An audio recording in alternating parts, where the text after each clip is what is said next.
Greetings NC Soft, NC West. My name is Todd/T.O.T, and I would like to open up a discussion with you all and the rest of the community on things that I feel like you all have done correct up to this point and some things that I feel like you've fallen short on, which would highlight in part why the game status of Blade & Soul in the West is performing the way that it's performing now. This is actually a part 2 to a discussion video that had opened up about where I addressed one half of the issue with the community in itself. I will post the Reddit post in the description and also on the Reddit, so that way people who may be watching this can have better clarity on what was said and what was discussed during that time period. Part of the reason why I am making this video is because I have seen improvements with NA and EU ever since it has launched over here in the western part of the world. One of the biggest improvements that I can personally call out is going to be the token system, which even got refined to be even better later on. Originally, when this token system was released, there was currency that was tied into a single dungeon. So for example, there was the Zakan claws from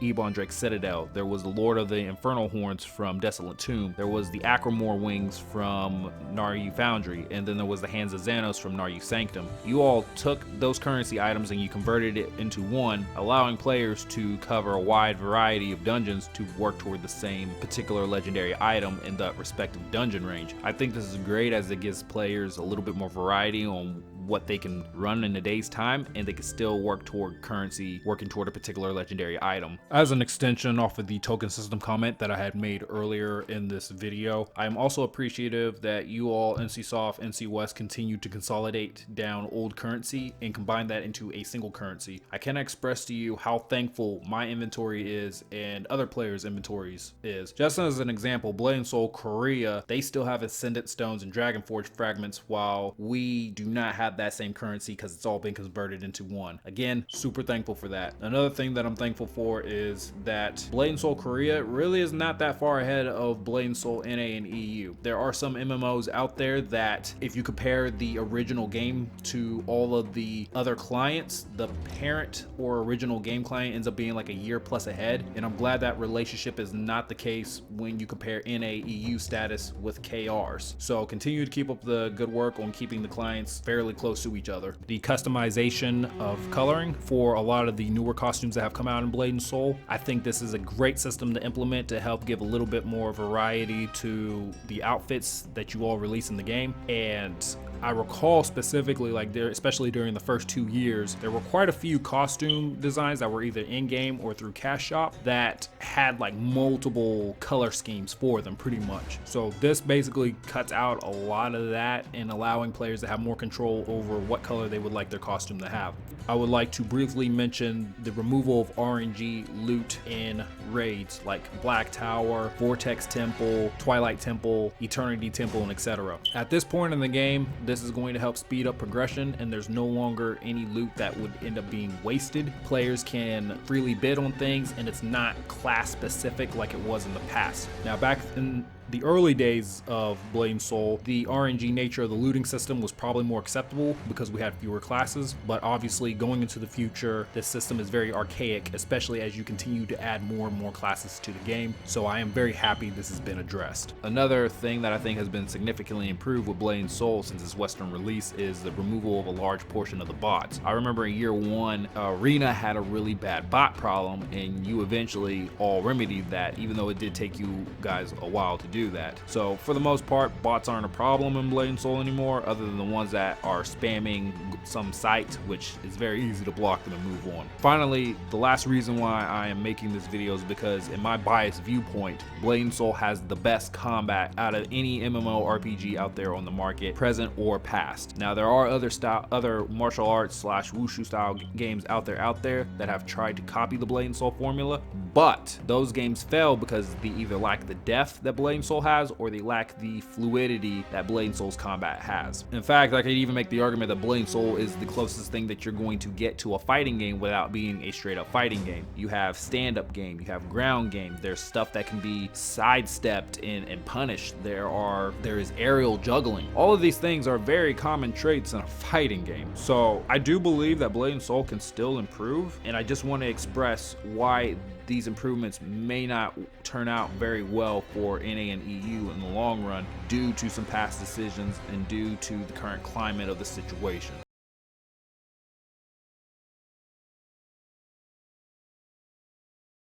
Next, I would like to discuss some design choice flaws that I've found within the context of this game that Unreal Engine 4 might or might not be able to fix. One of the biggest ones that I've had over the years is actually the friends list. I think it's an extremely flawed system. The fact of the matter that I have to whisper my friend on my friends list is quite ridiculous. A lot of MMORPGs that have been created over time, whenever you're wanting to chat with a friend, creates its own separate window. I don't understand why that design approach was not taken here with Blade and Soul, and in my own opinion, this is one of the worst ways to implement a friends list system because you're whispering your friends as if you're some type of stalker. I'm just not a fan of it, so maybe this will get fixed or addressed in the future. I can only hope. Then on the opposite end of the friends list system, we have the block system, which is also extremely problematic in my own opinion. The problem with the block system is blocks are character to character based instead of account to account based. So for example, say I have a bad encounterment with a person when they're playing on their assassin. I don't want to engage with this person when they're on any other class that they play. And I should not have to reapply this block when I'm on any of my characters either. If I've had a problem with this person on one character, I'll probably have a problem with them on any of the other characters that they end up playing on. That's just how it is in the context of gaming. And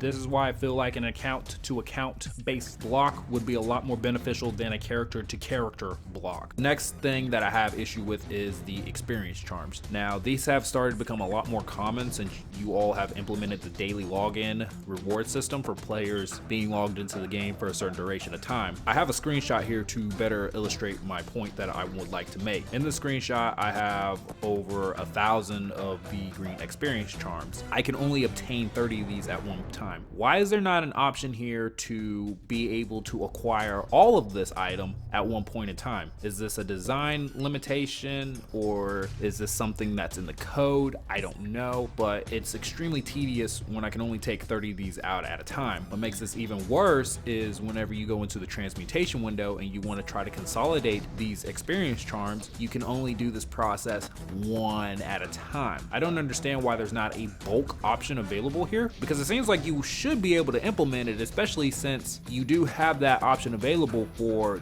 the potions that's in the transmutation window. So it just seems to be a huge oversight. Now the counter argument here is, well, if you take out the experience charms and you transmute them on a day-to-day basis, they won't really pile up on you. My argument for that is it doesn't matter if I as the player am doing all of this stuff on a day-to-day basis or if I do it all collectively at once. The amount of time that I'm still putting in is going to be the same regardless, and it's still an extremely tedious process. The next design flaw that I have came across in this game is in F8. When you are in a party, if you are not the party leader and you decide that you want to leave the party, you may not be able to exit the party. And here's actually a screenshot present here to where the party leader is just doing a normal searching for dungeon, and you can see this player asking the party leader to cancel please, cancel please. If the party leader is AFK or if the party leader is not paying attention, the player is pretty much trapped here and they can't get out of this. I don't understand why there's not a method for the player to be able to cancel at any given point in time and to be able to leave this party. Another issue that I have with the F8 system is if you are going to have an automated system, what would really be cool is if you were able to select what classes you wanted to be able to fulfill for your party. So of course you could do a lot of this manually, but that ends up maybe being a little bit too tedious. So for example, if I wanted to set up a party and I have 4 players in my party but I don't have a tank, I could have some type of method to where I could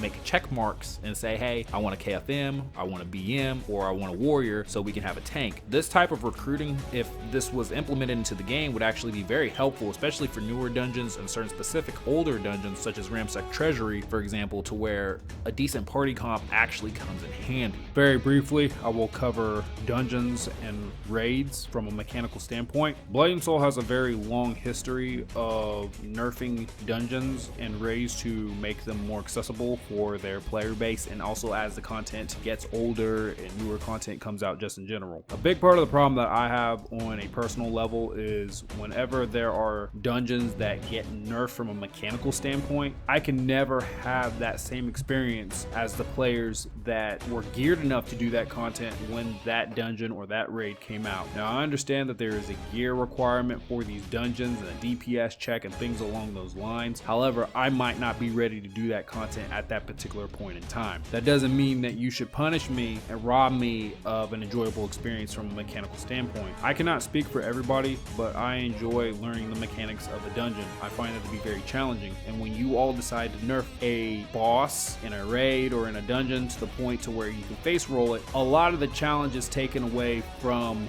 those fights, and it's pretty much brain dead for the most part. Sometimes there's not even a hard mode option for the dungeons because you've even removed that from the game as well. Power creep is okay. If we get new gear, players are just doing a lot of DPS and the bosses are just dying due to that, that's completely fine. Another member of the community commented this: everyone is at fault, but NCSoft making things simpler for new people all the time do not prepare them for mech heavy dungeons. This is a comment from Carson. I feel like if you want to make your content more accessible, you should focus on doing HP nerfs to your raid content and to your dungeon content instead. Leave the mechanics intact, because me as a player, I have control over my DPS as a player. However, I cannot artificially create mechanics that no longer exist within said content. Part of the reason PvP Arena has stagnated in NA and EU at least is because there is no quick match non-ranked option available. Yes, there is the sparring option in this game. However, the problem with sparring is that every time you want to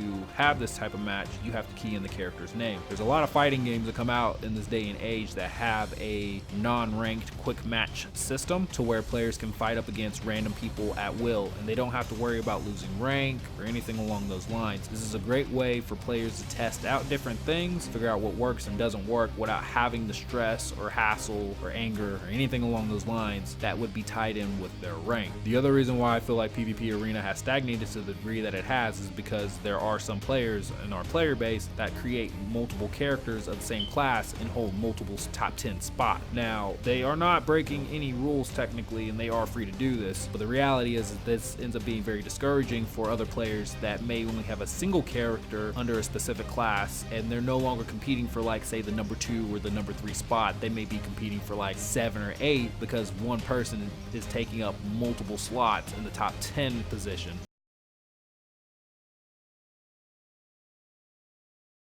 One of the games that comes to my mind when I am thinking about competition is the free-to-play game called Warframe. Now, Warframe has been out for a couple of years. I am not going to be comparing Blade and Soul to Warframe in the aspects of gameplay. However, I am going to compare these titles in regards to their communication, because I do believe this is a big competitive advantage that Warframe does have over a lot of other games out there on the market. Because Warframe devs have a pretty close, tight-knit communication with their player base in a very direct sense. The player base tends to be a lot more forgiving, a lot more understanding of things that happen, and the devs are, for the most part, from what I could tell, praised and loved by their community. In fact, I have a comment here from Demo33 that may give a little bit more clarity to the situation. A lot of the animosity that's in the player base roots from NCSoft, West, whoever. And I'm not just speaking out of random here. Look at Warframe. They have the best relationship with their players, and they actually take in feedback and act on it, and not just say they are while throwing it in the trash like NCSoft. And because of that, everyone on there is very nice and understanding, because they know that they are cared for and are not being tossed around. A lot of players in our Western market may have not had many experiences dealing with a communication structure where there is a parent company and a child company, or a sibling company, however you want to put it. So in our case, as a Western audience, if we want to give feedback to the developers, we have to go through you all, NC West. If you like the feedback or find it valid, you send it off to NCSoft in Korea, and if If they like it, they work on an implementation or a solution, and you guys may go back and forth on that for literally months, and then it eventually comes back. While that's happening, there are going to be players that feel like nothing is being done, and therefore feedback isn't really being taken seriously. And because of this communication system, it's part of the reason why it takes so long for some of this stuff to get implemented. Now, I personally understand as a player that Korea is almost always going to take priority over NA and EU. I naturally understand that as a player, but a lot of other players, regardless of whether they understand this or not, they're not going to care, because for a lot of players, they have the mentality that, hey, I am spending my time and or my money on your product. I should always be first priority. And unfortunately, when you have this type of communication system, everyone can't be first priority. So it does cause a lot of bitterness, and it does cause a lot of division. On paper, I would love for the KR devs to open up communication directly with us as the Western player base, but on the same token, I understand it is a necessary evil, this communication system, because us as a Western audience, I believe we have ruined that opportunity to have direct communication with KR devs, because a lot of us that are very vocal tend to not be able to communicate or debate. And a lot of us will jump straight to insulting the other party and calling them every name under the book as soon as things stop going our way. That's just how a lot of our vocal community is, unfortunately. The biggest competitor in my mind when it comes to the MMORPG space is actually Final Fantasy XIV. Ever since Final Fantasy XIV has gotten its revamp with A Realm Reborn several years back, the game has been going extremely strong in my opinion. In fact, one of the clans that I used to be in the past has had several of its members slow down their playing with Blade and Soul, and they ended up playing Final Fantasy XIV more than Blade and Soul. I wanted to take out this time to try to highlight some of the reasons as to why this ended up being the case. For starters, Final Fantasy XIV is a much more better optimized game than Blade and Soul. There's no arguing it. The fact of the matter that you can have numerous characters on screen and have all characters on and not have that much performance issues is a testament to how well this game is optimized. Whereas in Blade and Soul, even if you have all of the characters turned off, you can still run into performance problems and severe FPS drops. Another advantage that Final Fantasy XIV has over Blade and Soul is the fact that it is less ping reliant. Because of its tab targeting bases, and because it is a game that has a lot more GCDs involved, to where there's like a lot of more auto syncs and whatnot, players that have poor ping are actually going to be able to get further in Final Fantasy XIV, where in comparison to Blade and Soul, where everything is very action oriented, and the higher your ping is, the more severe it's going to have on your DPS. The next thing I wanted to talk about is content. Final Fantasy XIV has a lot more content to offer than Blade and Soul, and in Final Fantasy XIV, if you want to take out the time to just explore the world, you're more than free to do that. You can buy a house and decorate it. You actually have clan functions that you can do with your clan and things along those lines. A lot of these options are not available in Blade and Soul at this time. Perhaps the engine will address this, because I know there was a letter that mentioned that you all would like to go back to implementing world content such as fishing in the future, but only time is going to tell. The next thing I want to address is the community. Final Fantasy XIV's community is not only larger than Blade and Soul's community in the western part of the world, but for the most part, it's also a lot more kinder. Whereas in Blade and Soul, communication is almost non-existent. There's a lot of clans out there even that are pretty antisocial. So it kind of defeats the purpose of an MMO if the game is coming across to you feeling like more of a single player experience. And I can sympathize with Blade and Soul players that have this mentality given the community that's present. I have two other comments from two other members that I would like to quickly share as well, to give their own perspective on this situation as well. In my opinion, the Blade and Soul community has reached a point where it doesn't feel like a gaming community anymore, but more like a workplace community where you do a job that you absolutely hate because the climate is so toxic and all that. That comment is from Jake Mueller RE. The other comment that might shine some light on the situation is this one. I have been playing this game since NA release, and it never really was that communal starting out. You always competed for gear and then competed for quest credits starting out. It started off making us compete with each other instead of working together learning it. You don't start getting into too co-op stuff until you are raiding and doing things with your guild. It changes up, but starting out it feels very competitive instead of co-op. That doesn't put people in a mindset to be communal. Then you have to account for the difference differences of Western society. It's very self-performance based instead of more communal society like the Eastern societies. In a Western society, people think that they have to have high self-performance to be valued as an individual. This creates a few issues along the way as well, and that is a comment from Dark Fox H.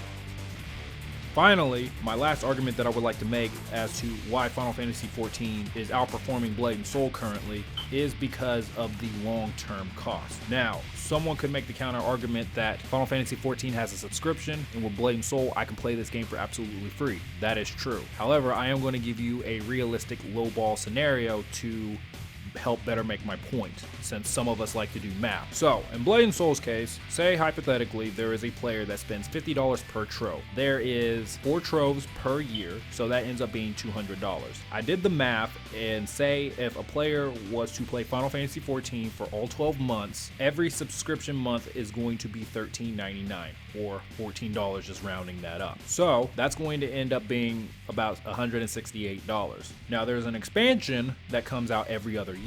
So in the years of where there's going to be an expansion, that's going to be another $40 on top of the subscription that you're already paying, which is going to total out to be $208. So just looking off of these numbers alone, you're paying slightly more to play Final Fantasy XIV than if you were spending $200 a year on Trove. And the reason why I'm saying I'm lowballing the Trove the spending on Blade and Soul is because this doesn't factor in if a player has premium. It doesn't factor in if they're spending real money on cosmetics. It doesn't factor in if a player is spending real money on RNG boxes of different natures. Basically, the point I'm making is if you are a spender and progression is something that is very vital to you, you can get that progression a lot cheaper in the long haul with Final Fantasy XIV in comparison to Blade and Soul.